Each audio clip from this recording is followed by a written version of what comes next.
Assalamualaikum warahmatullahi wabarakatuh. Berikut ini adalah setup untuk eksperimen modul M1, yaitu massa jenis zat padat dan zat cair. Di depan kita ini sudah ada tersedia alat dan bahan untuk eksperimen M1 ini. Untuk bahan-bahannya dulu kita lihat di sini. Bahan-bahan yang kita butuhkan ada 2 buah blok logam, yaitu aluminium dan kuningan. Nanti ini 2 logam ini akan digunakan untuk eksperimen massa jenis zat padat. Kemudian di sebelah sini kita punya 2 buah cairan atau fluida yang akan kita gunakan untuk eksperimen massa jenis zat cair. Di sini ada minyak goreng dan di sini ada oli.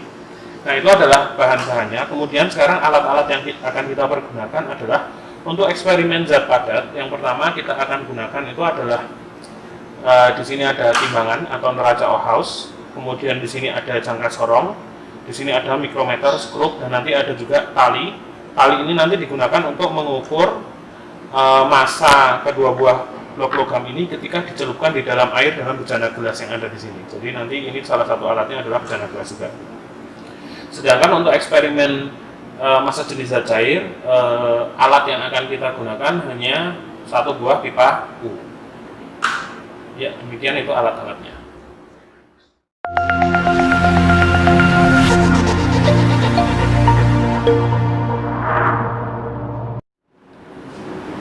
Untuk langkah berikutnya adalah langkah pengambilan data untuk eksperimen massa jenis zat padat. Yang pertama kita lakukan adalah kita akan mengukur dimensi dari balok yang sudah kita pilih. Ada 2 buah balok logam di sini. Kita akan ukur panjangnya menggunakan jangka sorong. Jadi misalkan kita ambil salah satu logam yang ada di sini, kemudian kita ukur panjangnya menggunakan jangka sorong.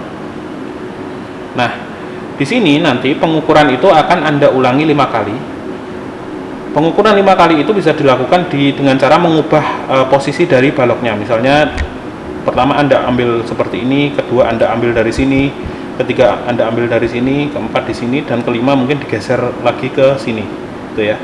Nah, di situ nanti 5 kali pengambilan data itu akan Anda masukkan ke dalam kolom panjang yang ada di dalam tabel. Nah, berikutnya setelah Anda ukur panjang, 5 buah data panjang dari balok ini sudah terukur, kemudian kita akan ukur data lebarnya sama, masih menggunakan jangka sorong. Kita bisa ukur data panjangnya seperti ini, dan ini pengukurannya diulangi 5 kali di 5 posisi yang berbeda. Jadi digeser kita dapat data yang lain, digeser dari sini kita juga akan dapat data yang lain. Nah, pengukuran berikutnya setelah panjang kita akan mengukur lebar dari balok logam ini. Nah, pengukuran lebar kita lakukan sama dengan menggunakan jangka sorong, dan Anda ulangi 5 kali pengukuran dengan cara mengubah posisi dari baloknya. Misalnya ini adalah data pertama, kemudian dengan diubah posisi ini data kedua, digeser data ketiga, digeser lagi data keempat, dan terakhir data ke-5. Nah, data kelima buah data tadi Anda akan masukkan ke dalam tabel lebar di dalam tabel data pertama untuk massa jenis zat padat. Nah, berikutnya kita akan ukur yang terakhir adalah tebal dari logam ini. Jadi untuk mengukur tebal dari logam kita akan menggunakan alat mikrometer skrup. Jadi Anda bisa di sini bisa dibuka dulu mikrometer skrupnya. Nah, kemudian dengan mikrometer skrup ini kita bisa ukur tebal dari logamnya. Dan pengukuran tebal ini pun bisa diulangi 5 kali sesuai dengan tabel data. Jadi Anda kencangkan, tapi jangan terlalu kencang. Yang penting dia sudah tidak jatuh gitu aja. Tapi di sini masih lumayan tidak terlalu kencang gitu ya. Ini masih bisa diubah. Nah, di sini Anda ukur 5 kali pengukuran. 5 kali pengukuran itu Anda bisa geser-geser posisinya di 5 posisi yang berbeda, dan itu nanti Anda akan mendapatkan 5 buah data pengukuran ketebalan dari balok logam ini yang akan Anda isi di dalam kolom tebal di dalam tabel data. Nah, untuk logam kedua juga Anda lakukan prosedur yang sama, yaitu menggunakan balok logam yang satunya, diukur panjangnya menggunakan jangka sorong, lebarnya juga jangka sorong, dan kemudian tebalnya diukur menggunakan mikrometer skrup, diisi di tabel untuk balok kedua. Setelah Anda lakukan pengukuran dimensi dari balok ini panjang, lebar, dan tebalnya menggunakan jangka sorong dan micrometer slope, langkah berikutnya adalah kita akan menimbang massa dari kedua buah balok logam ini. Yang pertama kita akan ukur massa ini menggunakan neraca Ohaus. Jadi kita letakkan di sini, kemudian kita ukur massanya di sini. Nah, ini adalah hasil penimbangan dari logam yang pertama. Kita sudah bisa lihat neracanya sudah diatur supaya dia bisa seimbang lagi di angka 0. Kemudian angka yang ada di sini bisa dicatat untuk masuk ke dalam tabel massa di dalam tabel data yang pertama. Kemudian kita akan lakukan pengukuran untuk balok yang kedua. Nah, berikut adalah hasil penimbangan untuk massa balok yang kedua. Jadi kita bisa dilihat di sini baloknya sudah tertimbang dan di sini skalanya sudah kembali ke 0. Angka yang terdapat di sini bisa dituliskan masuk ke dalam kolom data untuk tabel balok yang kedua. Nah, itu tadi adalah data-data yang perlu kita ambil untuk melaksanakan eksperimen untuk massa jenis zat padat. Untuk kolom-kolom data yang belum terisi itu diisi menggunakan hasil analisa olah data dari yang sudah kita ambil tadi, yaitu dari dimensi panjang, lebar, dan tebal masing-masing balok, dan kemudian juga menggunakan data massa yang ada di sini. Nah, baik, untuk tabel yang kedua kita akan mengambil data penimbangan menggunakan tali. Yang pertama dilakukan penimbangan ini di udara. Nah, setupnya bisa dilihat seperti yang ada di sini. Jadi kita ikatkan balok logam itu dengan tali ke yang di sini, dengan ini masih terpasang, skalanya masih terpasang. Kemudian dari ditimbang ini kita lihat di sini dia menuju skala nolnya ada di berapa. Nah, massa yang ada di sini itu bisa dimasukkan ke dalam tabel yang kedua yang di kolom massa di udara atau MU. Nah, penimbangan ini harus dilakukan 3 kali. Nah, penimbangan 3 kali itu bisa dilakukan dengan cara Anda bisa nolkan lagi, kemudian Anda timbang lagi. Jadi, penimbangan 3 kali itu dilakukan untuk memastikan nilainya. Atau penimbangan 3 kali Anda juga bisa lakukan dengan cara mengubah-ubah panjang dari talinya. Jadi, Anda bisa nolkan lagi atau bisa Anda ubah panjang talinya sampai 3 kali. Nah, untuk balok yang berikutnya itu juga dilakukan dengan cara yang sama dan ini akan dimasukkan ke dalam tabel untuk balok yang berikutnya. Nah, pengambilan data berikutnya adalah pengambilan data massa air ketika massa dari balok logam ketika dia tercelup di dalam air. Airnya ini sudah kita siapkan di dalam bejana gelas ini. Nah, sebelum kita lakukan eksperimennya, kita perlu tahu massa jenis airnya dulu. Untuk tahu massa jenis airnya, kita perlu mengukur temperaturnya. Oke, jadi kita perlu mengukur temperaturnya. Setelah Anda ukur temperaturnya di termometer ini, Anda catat. Kemudian nanti kita akan ada tabel yang mengkaitkan temperatur air dengan massa jenis air, gitu ya. Jadi kita tahu bahwasanya secara rata-rata massa jenis air adalah 1 gram per cm kubik. Tapi massa jenis tersebut tergantung terhadap temperatur dari airnya. Ketika temperatur airnya berubah, maka massa jenis airnya berubah, walaupun hanya sedikit.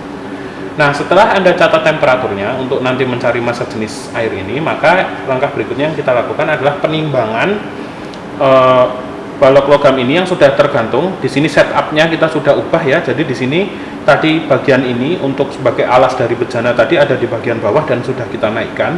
Dengan di sini timbangannya tetap terpasang ya. Nah, kemudian yang kita lakukan sekarang adalah kita masukkan bejana airnya, kita pasang di sini dan ini kita masukkan di dalam. Nah, pastikan di sini balok logamnya ketika kita ingin timbang di dalam air tidak menyentuh dasarnya ya. Jadi dia berada di tengah-tengah. Kemudian kita akan perlu menimbang lagi di sini neracanya akan perlu kita sesuaikan karena nanti massanya akan berbeda dan lebih ringan. Nah, nanti ketika Anda sudah dapatkan massa ketika dia ditimbang di dalam air, maka dimasukkan ke dalam kolom tabel yang massa air. Nah, penimbangan itu nanti akan diulang 3 kali dengan cara ini Anda bisa nolkan dan Anda ulangi 3 kali penimbangannya dari 0, atau Anda bisa sedikit ubah panjang talinya juga 3 kali. Jadi Anda bisa pilih dengan diantara 2 metode tersebut. Nah, dari tabel data eksperimen yang kedua untuk pengukuran massa jenis zat padat ini, nanti hasilnya massa jenis rho-nya itu akan Anda bandingkan dengan tabel yang pertama, karena nanti dari kedua tabel tersebut akan sama-sama menghasilkan massa jenis, dan harusnya pengukuran dengan dua metode yang berbeda ini akan menghasilkan massa jenis yang kurang lebih sama. Jadi ketika massa jenisnya nanti ternyata berbeda, berarti pasti ada kesalahan prosedur di antara percobaan yang pertama ataupun percobaan yang kedua. Berikutnya kita akan melakukan eksperimen pengukuran massa jenis zat cair. Nah, di sini alat yang akan kita gunakan ada sebuah pipa U yang sudah diisi air, kemudian penggaris. Nah, untuk bahannya kita akan menggunakan dua jenis. Yang pertama di sini ada minyak, yang kedua nanti akan menggunakan oli. Nah, bagaimana prosedur eksperimennya? Prosedur eksperimennya adalah di sini kita akan tuangkan minyak ke dalam salah satu sisi dari bejana U ini. Nah, misalkan kita tuangkan di sini minyaknya sedikit saja.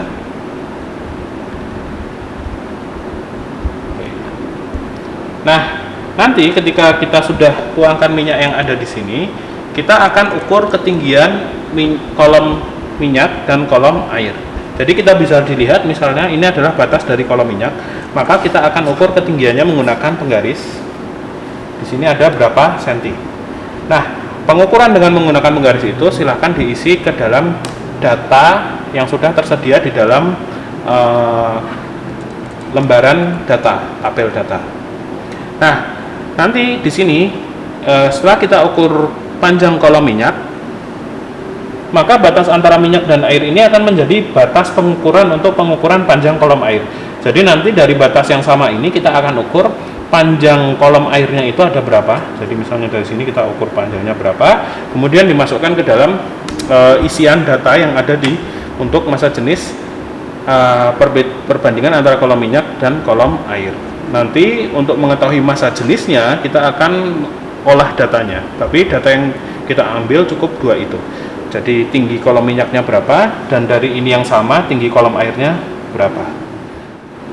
Nah, untuk pengukuran massa jenis dari oli kita lakukan dengan prosedur yang sama persis dengan prosedur pengukuran massa jenis minyak, yaitu di sini sudah terdapat pipa U yang diisi air, kemudian kita akan isi dengan salah satu kolomnya dengan oli. Nggak masalah yang sebelah kiri ataupun yang kanan, yang penting prosedurnya ini sama ya. Jadi kita isi dengan oli.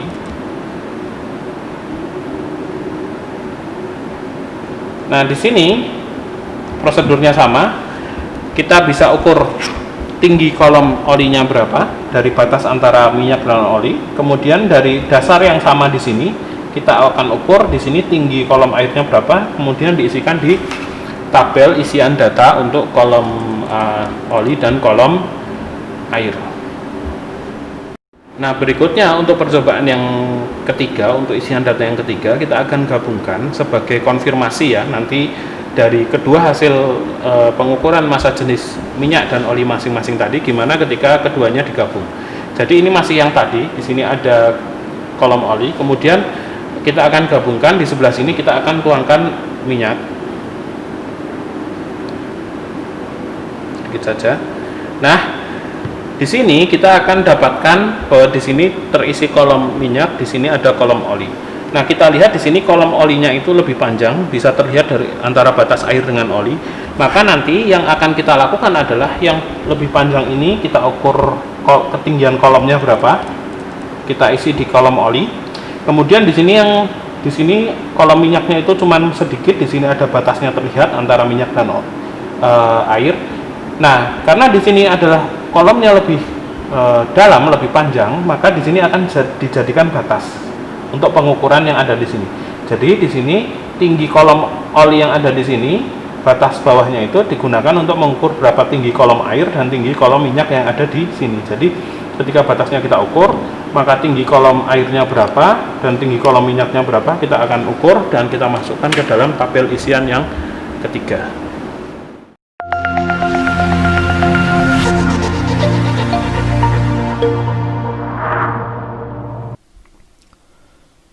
Oke, sekarang kita akan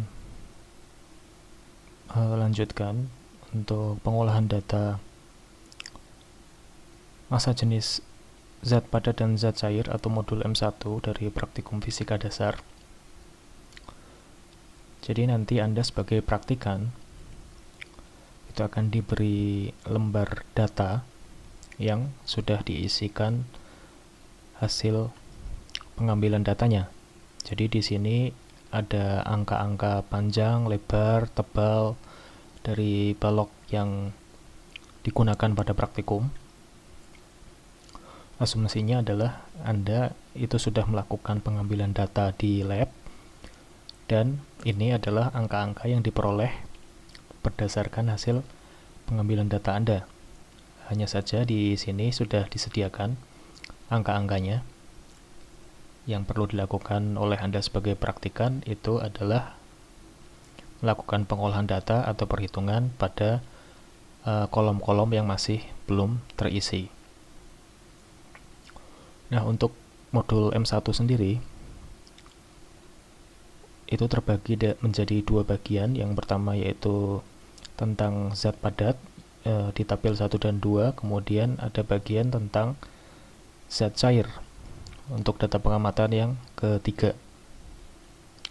Nah, untuk tabel 1 data pengamatan zat padat, cara pengolahan yang paling awal Anda lakukan itu adalah berdasarkan 5 data panjang, 5 data lebar, dan 5 data tebal ini Anda mencari terlebih dahulu nilai rata-rata masing-masing.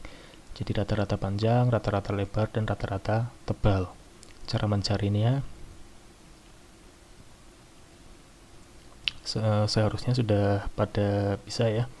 Jadi kalau mencari rata-rata tinggal dijumlahkan semua datanya dijumlahkan, kemudian dibagi dengan banyaknya data. Jadi ini semua dijumlahkan kemudian dibagi 5, sehingga nanti Anda akan memperoleh hasil panjang rata-rata, lebar rata-rata, dan tebal rata-rata.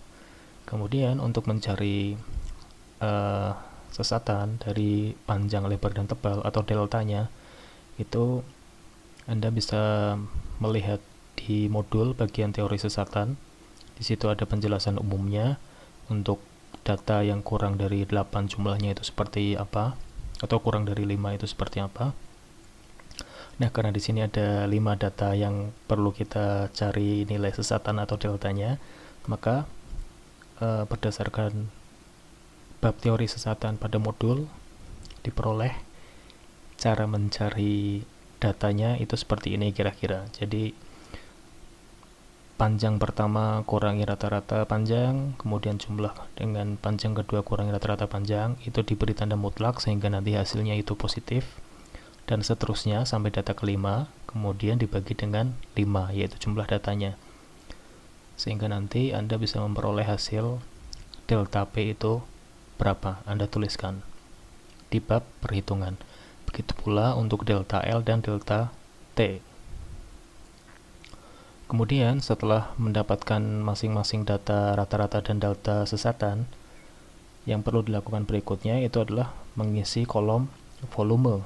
Untuk mengisi kolom volume, perhitungannya itu dilakukan dengan mengaplikasikan persamaan dasar mencari volume balok, yaitu panjang kali lebar kali tebal. Dan karena yang diharapkan di sini hanya satu angka saja, maka yang kita hitung adalah panjang rata-rata kali lebar rata-rata kali tebal rata-rata yang sudah Anda cari sebelumnya. Kemudian untuk mencari nilai sesatan atau deltanya, atau delta V-nya maksudnya, itu juga bisa melihat di teori sesatan pada modul. Cuma di sini saya tuliskan ringkasnya, itu kira-kira seperti ini bentuknya. Jadi nanti delta P bagi P rata-rata tambah delta L per L rata-rata tambah delta T per T rata-rata, itu semuanya dijumlahkan terlebih dahulu, kemudian hasil penjumlahannya dikali dengan V yang sudah Anda cari sebelumnya, sehingga kita memperoleh hasil untuk kolom volume. Kemudian untuk bagian massa, jadi untuk pengukuran massa itu dilakukan hanya satu kali menggunakan neraca Ohaus, dan kaidahnya adalah, ini juga bisa dilihat di bagian teori sesatan, ketika pengukuran massa dilakukan satu kali, itu nilai deltanya itu adalah setengah kali skala terkecil dari alat ukur.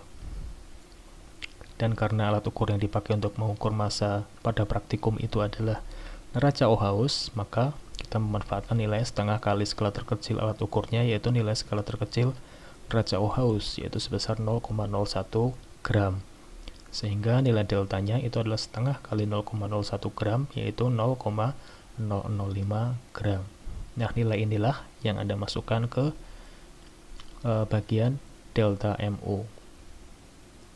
Kemudian terakhir pada tabel 1, untuk menghitung nilai massa jenis benda atau nilai massa jenis balok, kita mengaplikasikan rumus dari massa jenis standar, yaitu massa per volume. Dan data massa yang kita punyai itu adalah MU, yaitu yang bagian depan. Kemudian data volume yang kita punyai itu yang tadi sudah Anda hitung sebelumnya, sehingga diperoleh nilai massa jenis dari baloknya. Kemudian untuk nilai delta rho B nya itu bentuknya sebetulnya mirip dengan cara mencari delta V di sini, tetapi karena persamaan dasarnya berhubungan dengan massa dan volume, maka delta rho B itu cara mencari sesatannya juga berhubungan dengan massa dan volume. Jadi delta MU per MU rata-rata di sini ya yang dipakai. Kemudian delta V per V itu nanti dijumlahkan terlebih dahulu, kemudian hasil penjumlahnya dikalikan dengan rho B yang sudah ditemukan nilainya. Oke, itu untuk tabel 1. Kemudian kita lanjut ke tabel berikutnya, yaitu tabel kedua.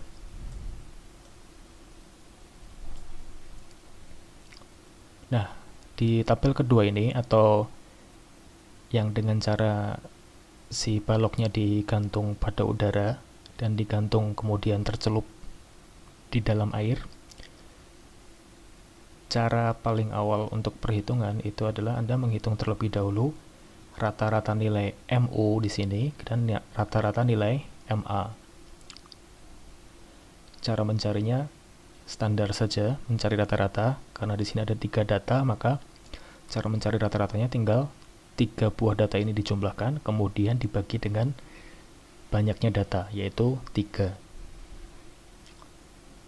Kemudian untuk memperoleh nilai delta MU dan delta MA, caranya juga sama dengan di bagian tabel 1, di bagian cara mencari delta P, delta L, dan delta T. Itu bisa Anda aplikasikan dengan cara yang sama.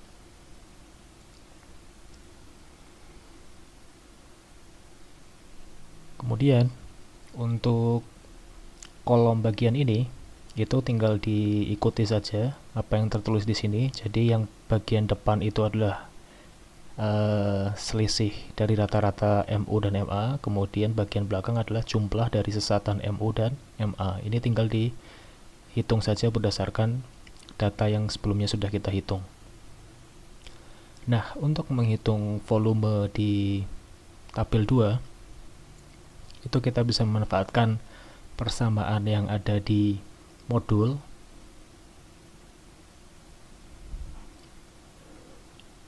Jadi di modul itu sudah ada persamaan yang bisa kita gunakan, yaitu bagian ini. VB sama dengan MU kurangi MA per rho F. Inilah yang kita masukkan untuk menghitung nilai VB di sini. Jadi VB sama dengan MU rata-rata, kita pakainya yang rata-rata datanya. MU rata-rata kurangi MA rata-rata dibagi rho F. Itu akan diperoleh hasilnya. Kemudian dari mana nilai rho F ya? Nilai rho F itu adalah nilai massa jenis fluida di mana si baloknya itu tercelup, dan kita menggunakan fluida yaitu air. Standarnya nilai massa jenis air itu 1 gram per cm kubik. Namun demikian seringkali massa jenis itu juga berhubungan dengan nilai temperatur dari si fluida tersebut. Nah, nanti nilai ρf yang Anda gunakan dalam perhitungan ini itu Anda ambil berdasarkan tabel yang akan diberikan atau yang akan dilampirkan bersama dengan tabel pengamatan ini. Jadi nanti Anda akan mencocokkan nilai suhu fluida yang digunakan itu berapa, kemudian dicocokkan dengan nilai massa jenisnya. Nah, nilai massa jenis berdasarkan suhu tersebut itulah yang Anda masukkan ke dalam ρf. Kemudian untuk mencari delta VB, caranya tinggal mengaplikasikan persamaan ini ya. Jadi delta MU ditambah delta MA per ρf. Ini tinggal dimasukkan berdasarkan data yang sudah kita temukan sebelumnya.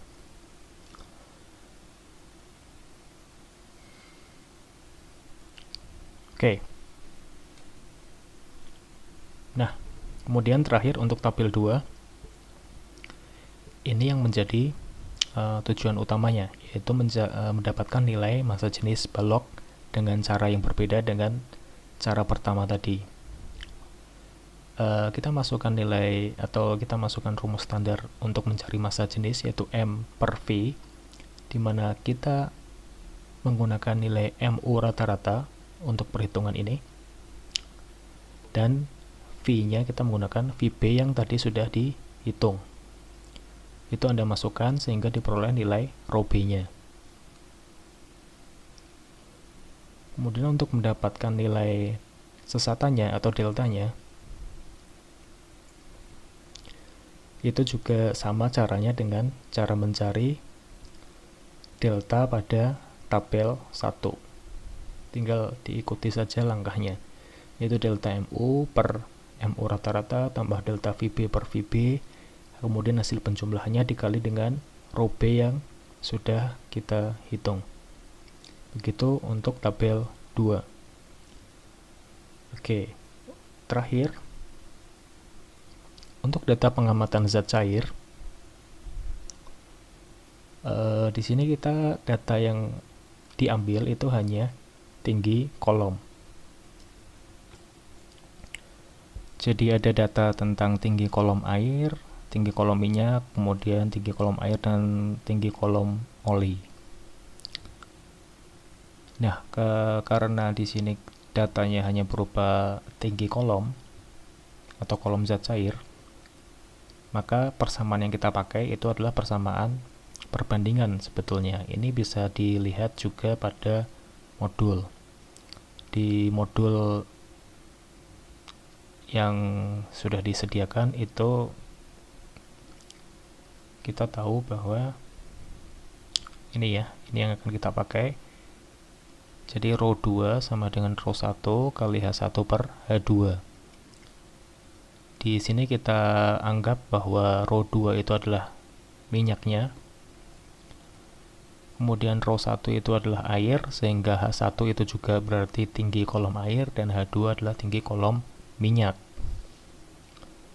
Nah, disesuaikan dengan perbandingan ini, kita masukkan ke persamaan ini. Rho minyak sama dengan rho air kali H air per H minyak. Kemudian di sini kita menggunakan nilai massa jenis air itu sebagai referensi. Beda dengan yang tadi kita gunakan di sini di tabel 2. Untuk data zat cair yang kita olah itu data rho airnya kita menggunakan standar yang sudah diketahui saja, yaitu sebesar 1 gram per cm3. Jadi kita menggunakan data standar massa jenis air, yaitu 1 gram per cm3. Sehingga nanti angka 1 ini Anda masukkan sebagai rho air, kemudian H airnya dimasukkan, H minyaknya juga dimasukkan, kemudian hasil perhitungannya akan diperoleh massa jenis minyak dalam satuan gram per cm3. Begitu pula dengan oli. Oli juga sama. Jadi nanti raw oli itu dimasukkan, kemudian raw oli sama dengan raw air kali H air per H oli, sehingga diperoleh nilai raw oli atau massa jenis olinya dalam satuan yang sama, yaitu gram per cm kubik.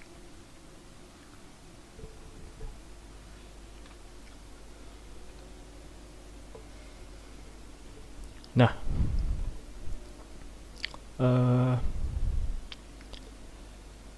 kemudian terakhir itu adalah Anda mencocokkan nilai massa jenis minyak dan massa jenis oli yang sudah dihitung berdasarkan pengamatan itu dengan nilai referensi. Jadi ketika bicara tentang massa jenis zat cair itu nilainya sebetulnya sudah tertentu. Jadi untuk massa jenis untuk zat cair tertentu itu nilai massa jenisnya pun tertentu. Sehingga nanti Anda perlu mencari massa jenis standar minyak itu berapa, kemudian massa jenis standar oli itu berapa berdasarkan referensi. Setelah itu Anda bandingkan dengan hasil perhitungan berdasarkan data pengamatan. Apakah hasilnya sama ataukah hasilnya berbeda sedikit atau berbeda jauh, itulah yang nanti akan dimasukkan ke pembahasan. Nah, bagian perbandingan antara referensi dengan data pengamatan itu juga sebagai salah satu jawaban untuk bagian pertanyaan akhir di modul M1 nomor 4. Sedangkan pertanyaan 1-3 itu sebetulnya sudah kita lakukan dari perhitungan yang tadi sudah saya jelaskan.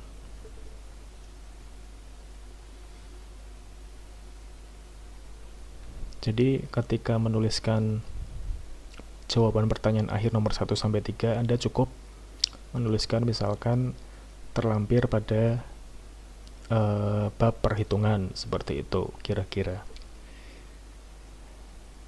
Oke, untuk modul M1 yaitu tentang massa jenis zat padat dan zat cair, saya kira cukup sekian. Untuk modul-modul berikutnya akan kita lanjutkan di video yang lainnya. Demikian, terima kasih. Wassalamualaikum warahmatullahi wabarakatuh.